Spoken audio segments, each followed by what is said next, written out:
Hola, hoy abordaremos el tema de los abonos orgánicos y hablaremos un poco acerca de su preparación. Hablaremos inicialmente de qué es un abono orgánico, el ciclo de la materia orgánica, los tipos de abonos orgánicos, cuáles son los materiales y cómo se prepara un abono orgánico, cuánto demora preparar un abono orgánico y cuál es su forma de aplicación. El abono orgánico está conformado por la mezcla de materiales que se obtienen de la degradación y mineralización de residuos orgánicos de origen animal, como el estiércol, vegetal, como lo son los residuos de cosechas, e industrial, como lo son los lodos de depuradoras. De manera que estos son aplicados a los suelos con el propósito de mejorar las características químicas, físicas y biológicas, aportando nutrientes, modificando la estructura, activando e incrementando la actividad microbiana del suelo. Además, permite un aporte nutritivo y estimulador de crecimiento como son las hormonas vegetales o compuestos precursores, lo cual se traduce a un mejor desarrollo vegetal. El ciclo de la materia orgánica, las transformaciones realizadas en dos etapas, las cuales son la humificación y la mineralización. La humificación tiene lugar en una degradación predominante microbiana de los polímeros orgánicos que se forman como son los aminoácidos, quinonas y azúcares. En la mineralización es la etapa donde esos organismos transforman los compuestos a formas inorgánicas simples para que los nutrientes sean más absorbidos por la planta. Por lo tanto, la velocidad y la calidad de la degradación y en sí de la transformación de la materia orgánica depende de múltiples factores. En los tipos de abonos orgánicos tenemos abonos sólidos y abonos líquidos. En los abonos sólidos tenemos el humus de lombriz, el bocachi y el compost, mientras que en los abonos líquidos tenemos abonos de producción aeróbica como lo son los purín, abono de producción anaeróbica como los bioles y los abonos verdes. Para este trabajo nos enfatizaremos en lo que son el abono sólido del compost.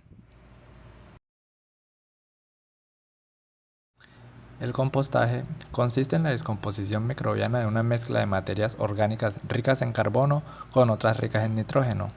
Es importante resaltar que los microorganismos, tanto hongos, bacterias y levaduras, son aeróbicos, por lo tanto, la aireación constituye un factor determinante y el tiempo en la producción de compost variará dependiendo de la aireación o movimiento del montículo. De allí que es necesario garantizar la mezcla correcta, tamaño y forma del montículo y manejo adecuado de la humedad. Por lo tanto, en el proceso cada una de las fases se caracteriza por la presencia de diversos microorganismos y variaciones de la temperatura. Para realizar nuestro compost necesitamos estos ingredientes. Necesitamos la cáscara de plátano que nos va a proporcionar potasio, la cáscara de yuca que nos proporciona fósforo, hierro, cobre, magnesio y nos da energía a la planta. Los cítricos, la cáscara de cítrico, la cáscara de huevo que es la que nos proporciona carbonato de calcio y puede ser utilizada también puede ser utilizada como repelente de plaga.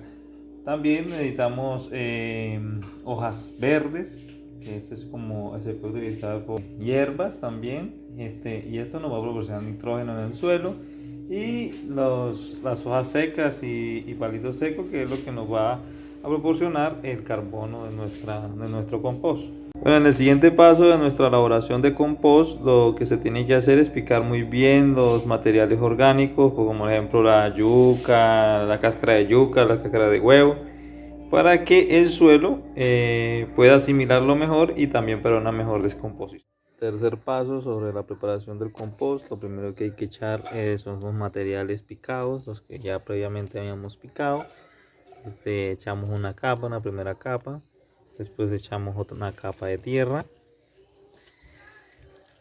Después de esa capa de tierra echamos nuestro material verde, unas hojas verdes, la cual dijimos que nos iba a proporcionar nitrógeno en el suelo. Echamos otra capa de tierra otra capa de tierra. Después de esa capa de tierra, lo que echamos es otra capa de materiales picados, los de yuca, la cáscara de yuca, la cáscara de plátano, las cáscaras de huevo, y le echamos otra capa de tierra, las capas de tierra. Después de esa le echamos los materiales secos, las hojas secas y los palitos secos, en el cual dijimos que iba a proporcionar carbono en el suelo. Echamos otra capa de tierra y dejamos a que los microorganismos hagan su oficio de descomponer la materia orgánica, de descomponerla.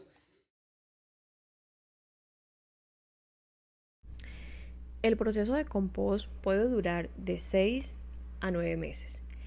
Pero si agregamos a nuestro compost lombriz composteras, estas acelerarán el proceso haciendo que sea de 1 a 3 meses. Esta aceleración del proceso gracias a las lombrices nos van a permitir que en muy poco espacio podamos procesar una gran cantidad de residuos orgánicos. Cuando nuestro compost esté listo para cosechar, la materia estará mucho más oscura, uniforme y ya no se podrán reconocer ni detectar las cosas que tiramos. Se habrán transformado en una mezcla distinta con un color y olores más homogéneos. Por otro lado, un compost bien elaborado es fuente no solo de nutrientes, sino que además aporta otras sustancias que estimulan el crecimiento, tales como es el ácido indol 3-acético, los ácidos húmicos, entre otros. En cuanto a las formas de aplicación, el compost puede ser aplicado al boleo en cultivos extensivos o directamente sobre praderas establecidas o en preparación de suelos para cultivos.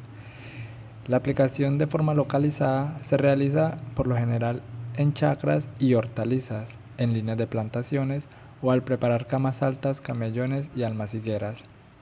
Este también puede ser aplicado colocando una capa alrededor de cada planta o bien sobre el surco de riego antes de aporcar. En árboles frutales, este se aplica en la fuente y bajo la gota en el riego por goteo.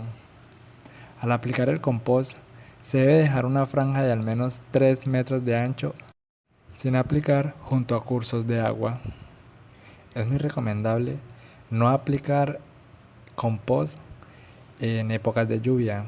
Esto no se debe aplicar en lugares de inundación recurrentes o en riberas u orillas de cuerpos de agua como lagos, lagunas y humedales.